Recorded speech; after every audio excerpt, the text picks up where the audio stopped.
Yeah. But if David Attenborough did it and was like driving pissed, they're like, you know what? 99 years old, why not? As long as he wasn't under the influence. Even then, I think I still would. I think I'd still let him off. As long as he didn't kill anyone.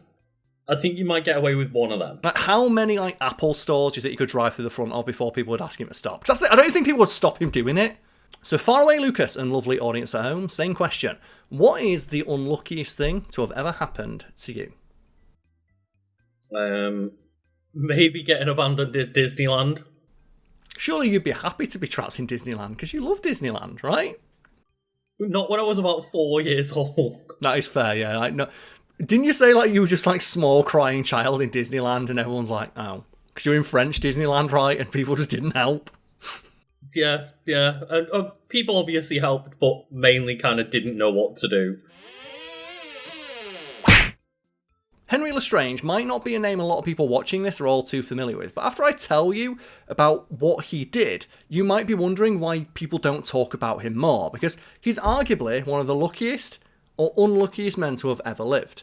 He was also a guy that Australia, as a country, seemingly couldn't stay mad at. What kind of a sick country would kick someone with a giant boot? Mr. Simpson, shush. Disparaging the boot is a bootable offense. It's one of their proudest traditions. So Lucas, are you at all familiar with the story of Henri Lestrange? No, I'm not, but I'm very confused about how someone can be super lucky and unlucky at the same time. Well, it just depends on your perspective, right? Would you say, for example, Lucas, someone who's caught in a life or death situation and survives is lucky that they survived or unlucky to have gotten into that situation in the first place? So I guess it depends on, are you a positive person or a negative person?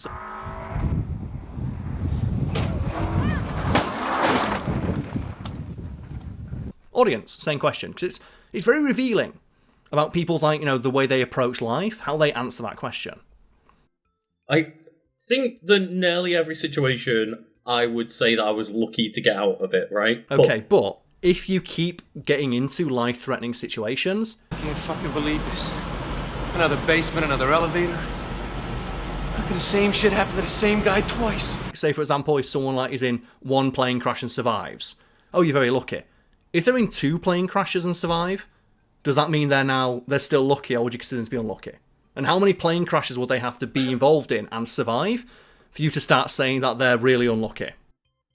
I think they just exponentially become the luckiest person to have ever lived. And that's why Henri Lestrange is, depending on your perspective, the unluckiest or luckiest man to have ever lived.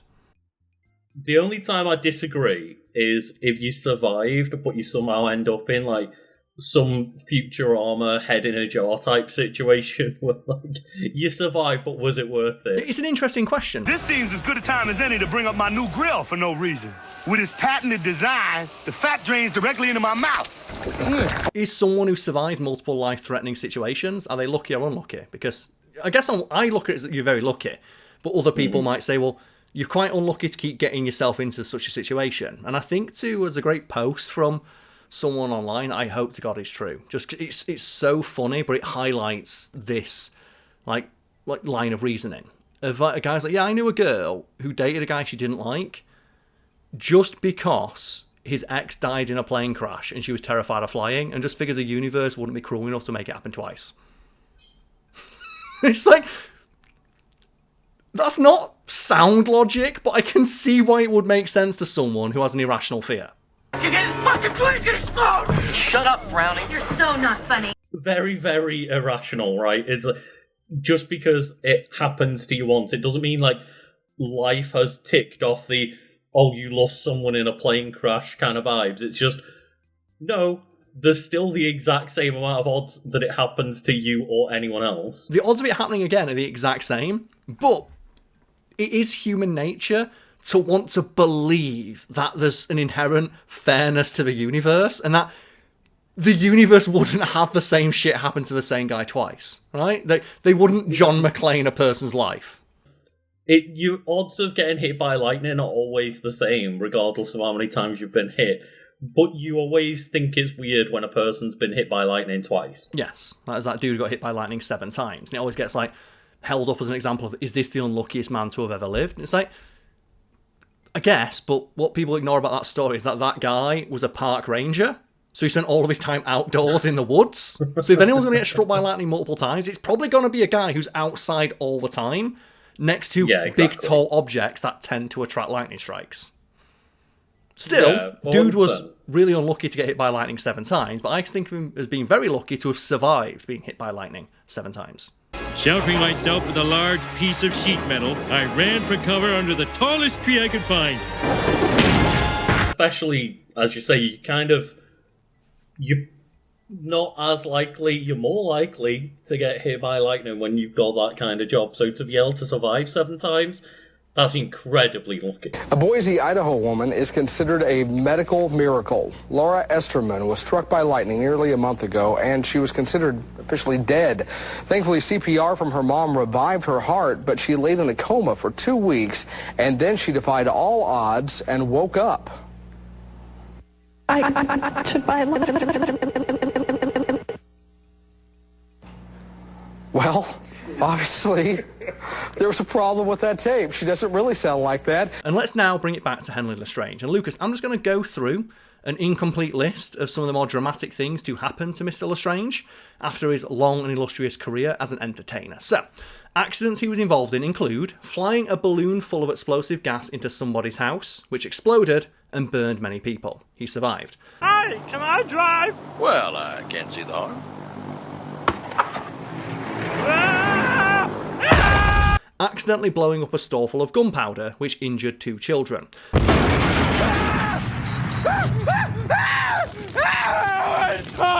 Crashing yet another balloon full of gas into a halfway house for poor and sick people. To the Hinden, Peter!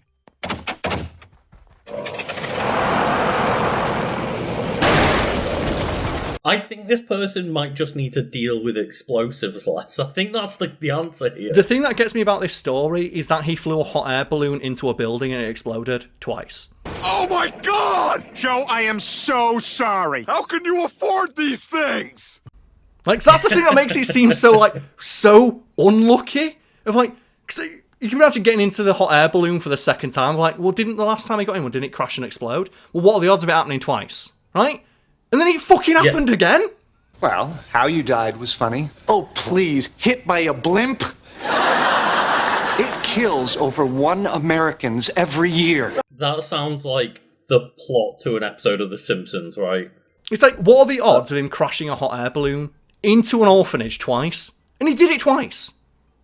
Because I said he crashed into a house, an orphanage, a poor house, full of poor people, and they all set on fire. No one died, but a lot of people got set on fire. So that's the element of this story that... So that's what I want to clarify as well. Nobody died. Like, we stick to you've been frame rules here at Fact Fiend, where we don't tend to cover stories where people died, but people getting injured is okay as long as they walked away relatively unscathed. And in each of these cases, people got injured, but nobody died. Which is, again, miraculous to think where 2 of the accidents I just listed include a hot air balloon crashing into a house.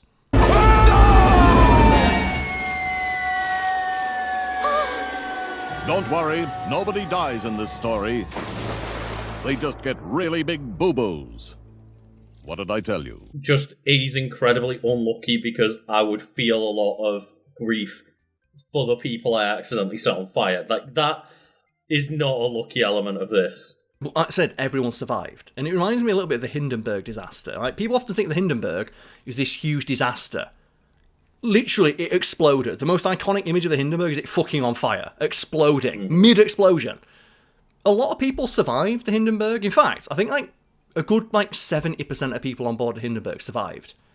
Because it crashed so slowly that a lot of the people on board just jumped off before it hit the ground.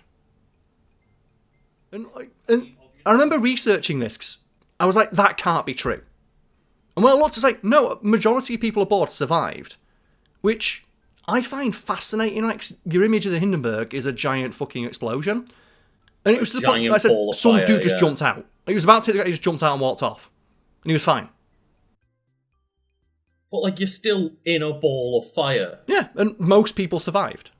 Which is, again, that's insane. Is that lucky or unlucky? I guess it depends on your perspective, right? And that's would you consider, Because if I was one of the people, like, I guess if an afterlife exists, and I was like in the afterlife, and I was like, well, of course I fucking died. I was on a giant like exploding ball of gas, and then like 4 people walked through the pearly gates, and so actually most people just got off. One guy just jumped out before it hit the ground and ran away, and he was okay. It's like, what? How the fuck? I'd feel so annoyed, right, in the afterlife. Like, wait, that's what killed me? Yeah. You'd feel annoyed, which is why I think, like, you'd feel lucky. Similar, like, if you managed to be one of the people who survived the Titanic, right? Like, again, you just feel incredibly lucky. Stuff like this is interesting because I say it reveals a lot about a person's personality, whether they view that in a negative or positive light. But getting back to Lestrange, here's the thing that I think like tips the scale towards lucky, because every single time he made a mistake or was, as mentioned, directly responsible for people catching on fire, the people of Australia all banded together to hold a benefit in his honour so that he could like recoup his losses. One of which he used the money from to buy another hot air balloon, which he then crashed. Which the people of Australia were like, oh man, Henri, that sucks. Let's raise you some more money. I get that that's a nice thing to do. I don't know if when he crashes a burning hot air balloon into a building, I don't know if the correct response is to say, let's buy him another one. Well, that's the thing. The second time that he crashed a hot air balloon into someone's house and it caught on fire, and a bunch of people who were trying to put it out also caught on fire, a benefit was held in his honour to help him pay off his debts. I mean, that's valid, right? That part's fair, But Lucas, it was the second time he'd done it. Like, the first time, that's a tragedy. The second time, that's a pattern. And imagine, Lucas, I came to you and went, I'm raising money, Lucas, because my dad was caught in a hot air balloon crash. And he's injured. Right? And you're like, okay, that's awful. What are the details? Well, my dad was flying the balloon, and he crashed it into a building, and a bunch of kids caught on fire. They're okay, but a bunch of people caught on fire. And like, okay, did he know how to fly a hot air balloon? Because it's starting to sound like it was his fault. So yeah, he did know how to fly a hot air balloon, because he flew one previously. Oh, what happened in that case? Oh, he also crashed that and it also caught on fire. I'd be less inclined to donate money to that. Yeah, 100%. I don't know if I would encourage the purchasing of the second hot air balloon. That's what gets me. Like, why did this dude get away with crashing a hot air balloon into a house twice? And you're probably thinking, so who was this guy? What the fuck did he do to earn that much goodwill? That's a lot of goodwill, right? Like, no, I would say, I don't think there's a celebrity alive today who could crash a hot air balloon into an orphanage and survive with their reputation unscathed. Right? Maybe Danny DeVito. Maybe the first time it happened. Okay, first time, who do you think you get away with it? I think a lot of celebrities could maybe get away with it the first time if no one got injured. I think most people would the first time because no one would assume that like shenanigans are afoot. It's just that was a terrible disaster. Okay, what celebrity do you think could get away with doing it twice and still have people be on their side? I think Danny DeVito could. I think if there was a story tomorrow that said like Danny DeVito crashes hot air balloon into orphanage again, no injuries reported, I'd probably find that funny. I think if you found out, like, yeah, he was so small he couldn't see over the light basket, even then he'd probably get away with it. If anything, he might get away with it heavier in that regard. Like, is there anyone else you think could get away with, like, crashing a hot air balloon into an orphanage for a second time? You know what? I think there's someone who could get away with it maybe about 5 times. Who's that? That's David Attenborough. If he said he was chasing after a rare bird, right? Yeah, like, I think David Attenborough's got a few in him. He's what, 99 years old? I think I'd just be at that point, I'd just be relieved that he was still alive. Yeah, exactly, yeah. I'd probably question why he was still flying hot air balloons, right? I'm reminded, remember where, like, the Duke of Edinburgh hit someone with his car? And injured someone by hitting them with his car? And people were, like, mad at the woman who got hit by him in his car for getting in his way. Right. It's like, he was like 90 years old and he hit someone with his fucking car.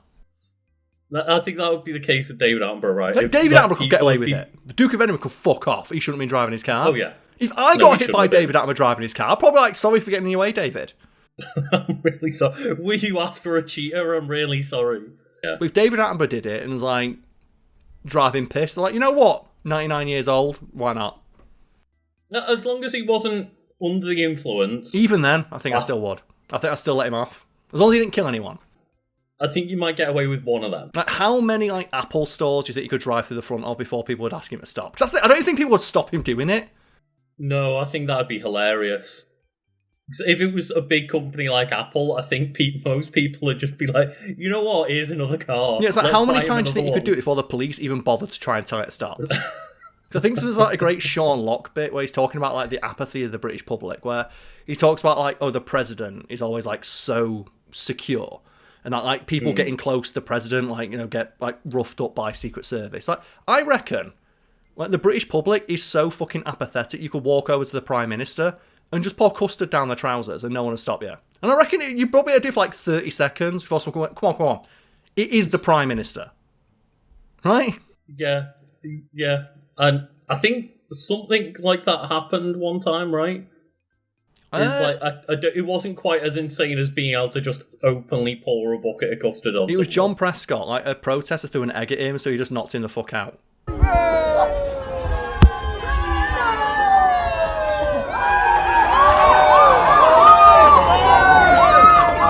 And I think everyone was just more impressed that John Prescott had a pretty decent right hook. And it was widely agreed of it's a pretty valid response on someone throwing an egg in your face, just cold cocking one. So with that in mind, Lucas, what do you think Henri Lestrange did before becoming a professional crasher of hot air balloons to earn so much admiration from the people of Australia? And you're never going to guess. You mentioned A, entertainment, and B, a building full of fucking gunpowder. That's got nothing to do with it. So he was an entertainer, but what do you think he did? I'll give you 10 guesses. I was going to say some kind of performer, as in a circus performer kind of vibe. Oh, you're a lot closer than I thought you'd get. So let's see if you can specifically guess it. I said 10 guesses, so circus performer, you're getting close. Let's do yes or no. So anything under that category is if he was getting himself shot out of a cannon, you wouldn't. So he wasn't shot out of a cannon, no. That's not the same thing. Okay. Is that hotter or colder? High flying. Some I can't be too specific, but it's something you would see in a circus. Okay. What about riding over a tripwire kind of thing, that kind of stunt? That's close. So what would you call that person? I don't know the word for it.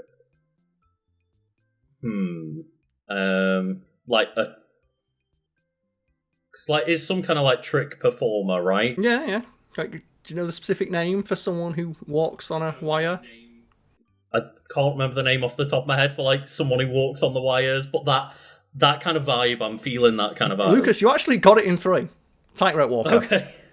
Tightrope walker, yeah. And it's word. I guess, just back then, people thought tightrope walking was so impressive, we're just going to let you keep hitting people with a hot air balloon. And yeah, of all things, again, David Attenborough, for example, that's level of national treasure. Also, let's give Luke a shout out for getting that in 3. I genuinely do not think you would guess tightrope walker. That's why I give you 10 guesses, and you got it almost instantly, so well done you. Yeah, I'm quite impressed with myself on that one, I'm not going to lie. But yeah, I wouldn't assume that people have reached national treasure levels by just being a tightrope walker. Well, it was the 19th century, so maybe people in Australia just didn't have fuck all else to do, right? When you see those pictures from the past of there weren't fuck all else to do back then. You see those pictures of people that little girl in a tea party with a lobster.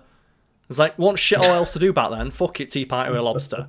And Henri Lestrange wowed the people of Australia by being a very prolific and very skilled tightrope walker, most famously walking across Sydney Harbour 3 or 4 times on a tightrope. They'd also do so in various states of danger, such as being entirely covered by a big heavy sack, or wearing handcuffs and stuff like that.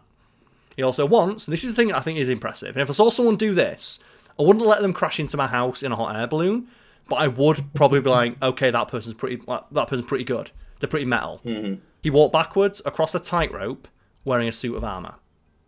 That's pretty fucking impressive. Okay, yeah, that is very impressive. I forget the name of the guy, but it was a book I wrote years ago that I never got around to publishing, so if anyone out there wants to read it, or you know anyone who wants to like buy it from me, but I wrote a book about like interesting athletes from history.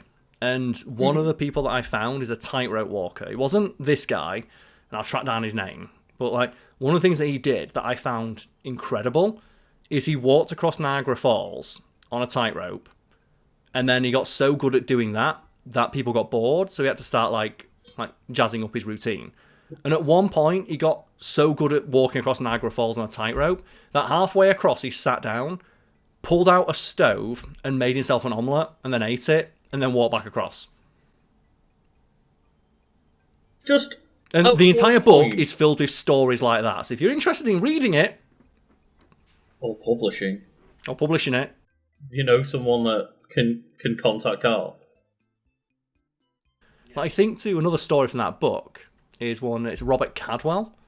I think his name was. He was the Icarus of the rope. Was how I described him. Is because he was a rope slider, which is a now defunct daredevil activity, where people would travel about the UK and they would tie a rope to the top of a church or the tallest building in the town, which in most oldie British towns was a church, and they'd tie a rope to it and then attach it to the ground and then slide down it for people on the ground, and then they'd walk around with their hat and collect some money and travel to another town and do it that way. And eventually Robert Cadwell, because loads of daredevils were doing this, had to start mixing up his routine. And the way he decided to mix up his routine was, rather than like sliding down as was tradition, like on a wooden board that I sat on, he started putting the wooden board in his shirt and would lie down face first and fly down, which made the board catch fire through friction, which made his arse look like it was on fire. And then he'd pull out 2 pistols and fire them into the air. I was like, you know what? I would pay to see that today. Because that sounds fucking awesome. Yeah. My spirit.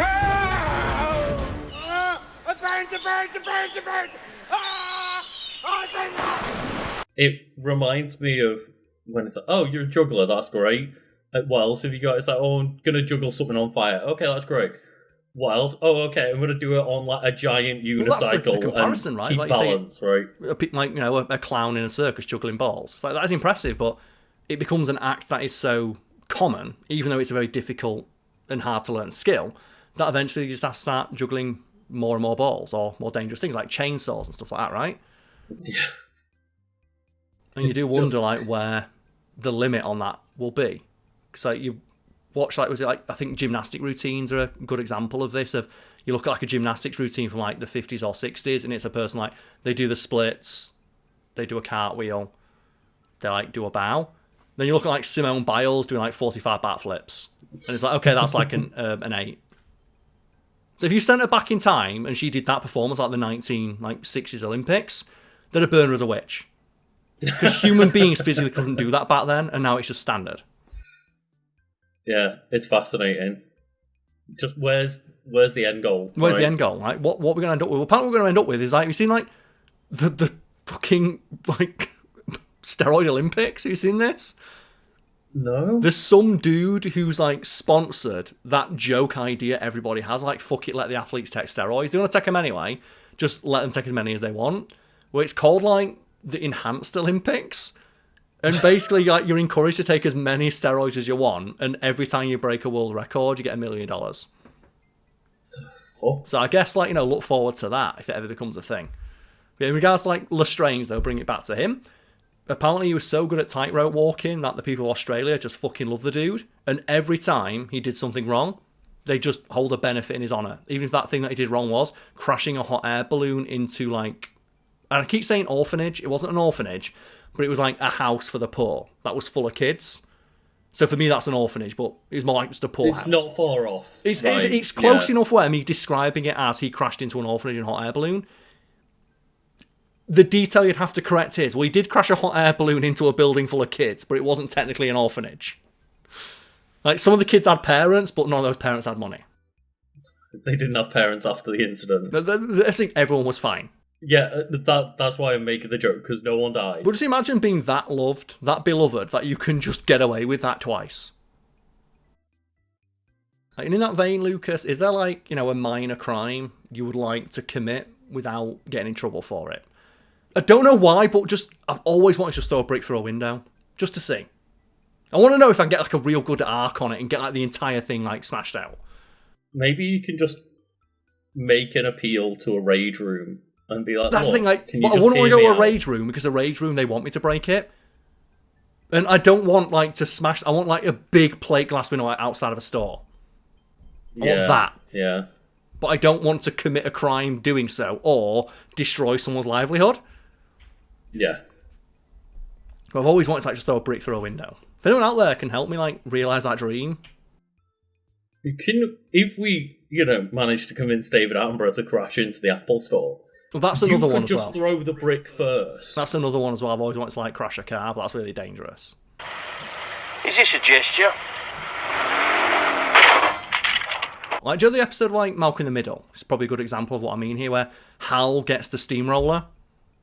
Yeah. And he's just running things over in a steamroller. And that's more like the vibe I'm going for here. I don't want to go out and, like, commit a bunch of crimes a la Grand Theft Auto. I just think it'd be really fun to see what would happen if I threw a couch off of, like, a freeway or something like that. True, yeah. It's like all those videos you see where you get these YouTubers like throwing things off dams and stuff to see what would happen when they land. I would love the opportunity to do something like that, completely guilt-free. Yeah. That kind of stuff does seem really satisfying to watch happen. Yeah. Or like I said, like running things over a steamroller. Or you know those channels where it's like the industrial press? Play with one of those and just like chuck random objects into it, which I know technically they are allowed to do because it's their industrial press. The thing is, I don't have one. Yeah.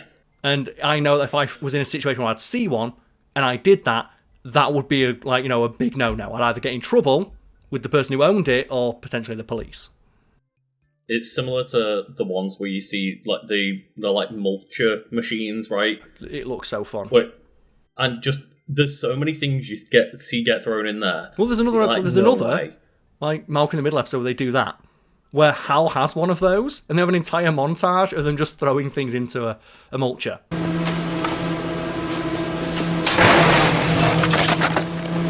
Louie! Actually, that was pretty cool. What else you got? Yeah. Because, like, Dewey walks up to it and he has, you know that moment, they say it's like the call of the void, where you have a moment in your head, like, do the stupid thing. And just, like, the voices win. And Dewey just throws, like, his lunchbox into it. And he gets eaten up. And, like, Hal's like, Dewey, that was very dangerous. He was like, it was cool, though. Hal's like, it was kind of cool. What else do we have? And I think that. Yeah. Just once, let the voices win. Mm-hmm.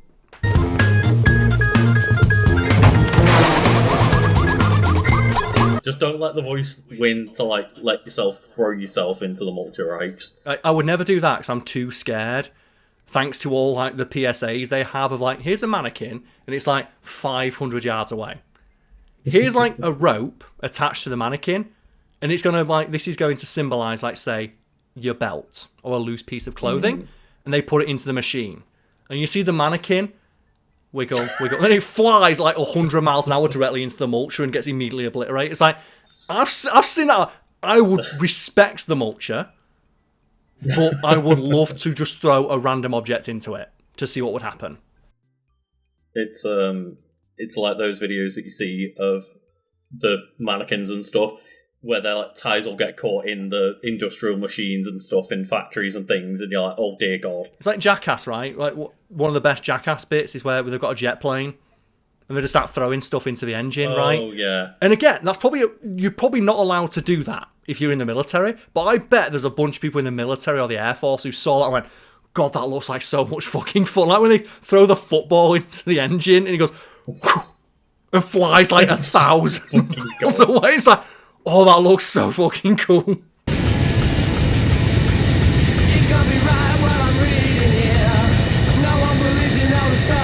The one that always gets me is when the guy with the umbrella jumps into it and just fucking like annihilates his arm. And that's the danger of doing so, right? And that's why I'd only want to do it if I had permission to do so and there was someone there to make sure it was being done safely.